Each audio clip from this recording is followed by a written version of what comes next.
تھا پیچھے، اور جب وضو کرتا تھا تو وہ دیکھتے تھے ہاتھوں سے کیا نکل رہا ہے، منہ سے کیا نکل رہا ہے، آنکھوں سے کیا نکل رہا ہے، وہ ان کو نظر آتا تھا۔ یہ ان کا کشف تھا، ان کی کرامت تھی۔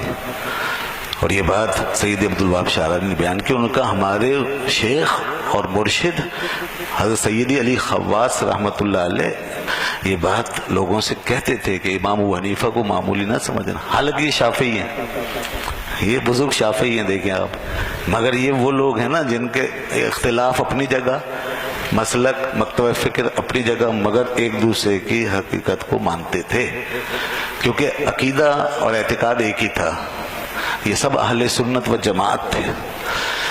تو اب وہ صرف فقہ میں اختلاف ہے، مگر وہ اختلاف ایسا نہیں کہ تعصب بن جائے۔ تو لہذا وہ فرماتے ہیں، ہمارے شیخ یہ فرماتے تھے امام صاحب کا یہ مقام ہے، اور امام صاحب کے ساتھ امام ابو یوسف جو ان کے شاگرد ہیں جنہوں نے وہ روایت بیان کی، ان کے بارے میں بھی کہتے تھے ان کا بھی یہ مقام ہے کہ وہ بھی یہ دیکھ لیا کرتے تھے۔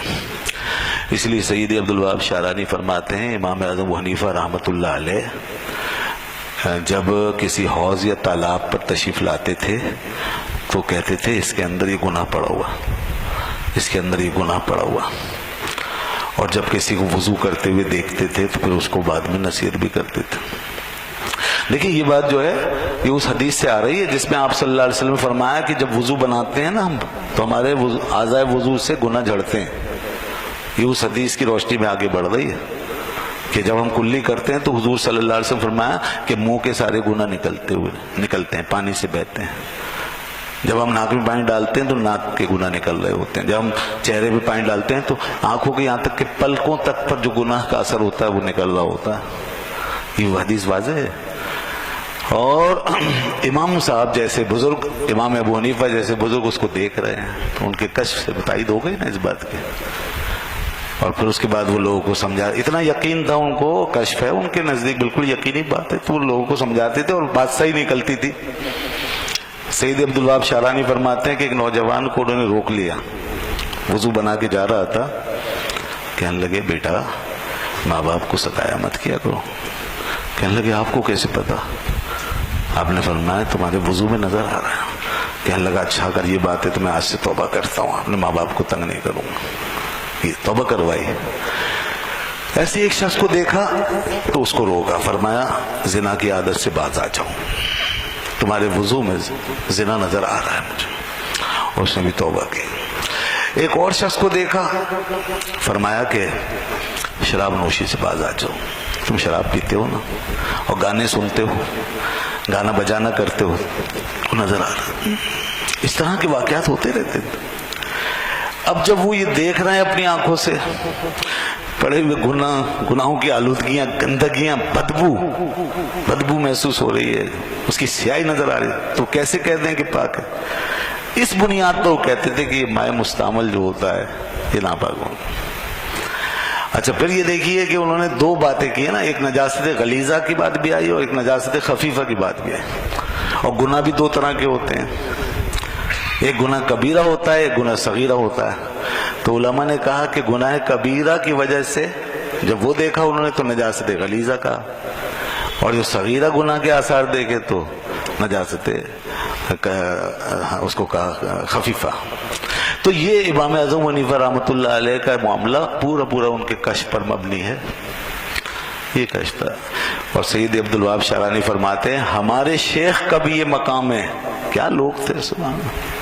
سید ابو علی خواص رحمۃ اللہ علیہ ان کی بھی یہی شان تھی، وہ بھی اسی طریقے سے دیکھتے تھے گناہوں کا ڈھیر، لوگوں کے اعضائے وضو سے گناہ نکلتے ہوئے۔ ایک دفعہ فرماتے ہیں ہمارے شیخ مسجد میں داخل ہوئے تو تالاب پہ نظر ڈالی تو کہا کہ اس میں فلاں گناہ پڑا ہوا۔ ہم نے معلومات کی تو اس جگہ تھوڑی دیر پہلے ایک نوجوان وضو بنا کے گیا تھا، ہم اس کے پیچھے بھاگے، ہم نے اس کو راستے میں پکڑ لیا، ہم نے اس سے کہا تم یہ بتاؤ تم نے ایسا کوئی گناہ کیا ہے؟ اور اس نے کہا کہ تمہیں کس نے بتایا میں نے ایسا گناہ کیا؟ کہا تم بتا دو، اس لیے کہ بات ہمیں معلوم چلی ہے۔ اور یہ بات ہمیں کس سے معلوم چلی ہے؟ کہا ہمارے شیخ نے بتائی ہے، اب تم بتاؤ تم نے کیا ہے؟ اس نے کہا تمہارے شیخ نے بالکل صحیح کہا ہے۔ اور میں آج سے اس سے توبہ کرتا ہوں. دیکھ لیتے ہیں, دیکھنے والے لوگ دیکھ لیتے ہیں.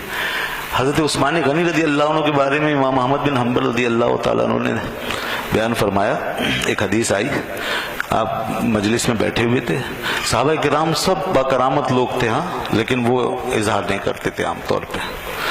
مجلس میں بیٹھے ہوئے تھے, ایک نوجوان آیا اور وہ راستے میں بدنگاہی کرتا ہوا آیا تھا, اور اس کی بدنگاہی کا اثر اس کی آنکھ میں تھا, آپ نے دیکھ لیا, مگر آپ نے اسے شرمندگی سے بچانے کی وجہ سے اشارتاً فرمایا, لوگ اپنی آنکھوں کو میلا کر کے ہمارے پاس آتے ہیں, اپنی آنکھوں کو آلودہ کر کے آتے ہیں. وہ سمجھ گیا یہ میری بات ہو رہی, اس نے توبہ کر لی. تو ایسے ایسے اہل دل لوگ ہوئے ہیں, ان ہستیوں کا یہ مقام, ان کے اندر یہ جو دل کی آنکھیں نا, یہ روشن ہوتی ہیں وہاں پر, اور یہ جب روشن ہوتی ہے تو وہاں تک جاتی ہے جہاں کوئی دوربین اور خوربین نہیں جا سکتی, آپ کے ظاہری آنکھ کا کام ہی نہیں ہے وہاں. تو یہ حقائق اللہ کے رسول نے جو کچھ فرمایا, ان بزرگوں پہ اللہ تعالیٰ اپنی رحمت نازل فرمائے, انہوں نے اپنے کشف و کرامات کے ذریعے سے ان حقیقتوں کو واضح کیا ہے. اسی لیے دیکھیے بزرگان دین کی وہ تشریح پیش کرتے ہیں, قرآن و حدیث کی وہ تشریح اور وہ معنی جو ظاہری علماء کے بس کی بات نہیں. ظاہری علماء سے وہ چیز جو انڈرسٹینڈنگ سے تعلق تھی وہ بیان کریں گے, اس کی بھی اپنی جگہ اہمیت ہے, اور زیادہ تر واسطہ ہمارا اسی چیز سے پڑتا ہے. تو عقلی طور پہ سمجھائیں گے, ظاہری دلائل سے سمجھائیں گے, ظاہری باتوں سے سمجھائیں گے, لیکن یہ جو ہے نا ایک خاص طبقہ, یہ اس کی جو باطن کی باتیں ہیں دین کی, یہ اس کو پھر اپنے مشاہدوں اور اپنے کشوف اور اپنے کرامات کے ذریعے سے لوگوں کے سامنے واضح کرتے ہیں, اور یہ دنیا کو یہ بتاتے ہیں کہ پیغمبر اسلام نے جو کچھ فرمایا اس کا ظاہر بھی صحیح ہے, اس کا باطن بھی صحیح ہے.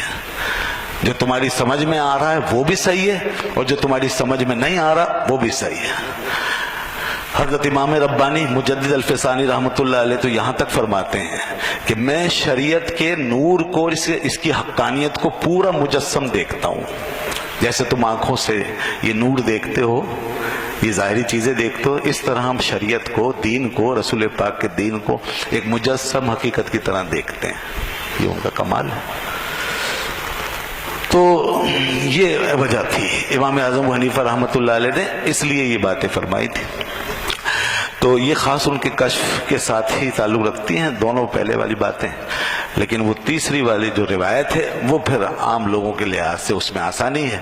تو امام محمد بن حسن شیبانی رحمۃ اللہ علیہ نے روایت کی اور کہا کہ وضو کا پانی عام لوگوں کے حق میں بہرحال وہ پاک ہے, لیکن پاک کرنے والا نہیں ہے, یعنی مائع مستعمل یہ پاک ہے, پاک کرنے والا نہیں ہے. ہاں اگر کوئی صاحب کشف ہے, اگر کوئی صاحب ولایت ہے, تو اس کے لیے پھر امام صاحب کے وہ پہلے دونوں قول ہیں, پھر وہ ان پہ عمل کرے گا, اس کے لیے وہ ناپاک ہوگا. اور علماء نے کہا کہ عام لوگوں کو بھی اگر پتہ چل جائے نا, ہماری آنکھیں تو دیکھ نہیں رہی, اگر دیکھنے لگیں اور پتہ چل جائے کہ مائع مستعمل میں کیا ہے, تو گندگی کا, غلاظت کا وہ ڈھیر دیکھیں کہ گھن کھا کے بھاگیں. جناب گندگی اور غلاظت کا ڈھیر, وہ ڈھیر نظر آئے گا آپ کو اس میں, اور آپ اس سے کیا وضو بنا سکیں. اس لیے یہ عرفاء, یہ اولیاء, ان کے معاملات الگ ہوتے تھے, اس لیے وہ اپنے لیے خاص پھر اہتمام کرتے تھے, اور عام لوگوں کی طرح ان کا عمل نہیں ہوتا تھا, وہ خاص پھر اور زیادہ احتیاطیں برتتے تھے اپنی اس کیفیت کی وجہ سے. تو یہ تو ہے جناب مائع مستعمل کا حکم, ٹھیک ہے. بہرحال مسجد میں چونکہ مسجد کا تقدس زیادہ ہے, احترام کی جگہ, مسجد کو آلودگی سے بھی بچانا چاہیے, تو وضو کے پانی کے قطرے نہیں ٹپکانا چاہیے, اور باہر ہی ان کو پہنچ کر پھر اندر آئیے. اب اس سلسلے میں جو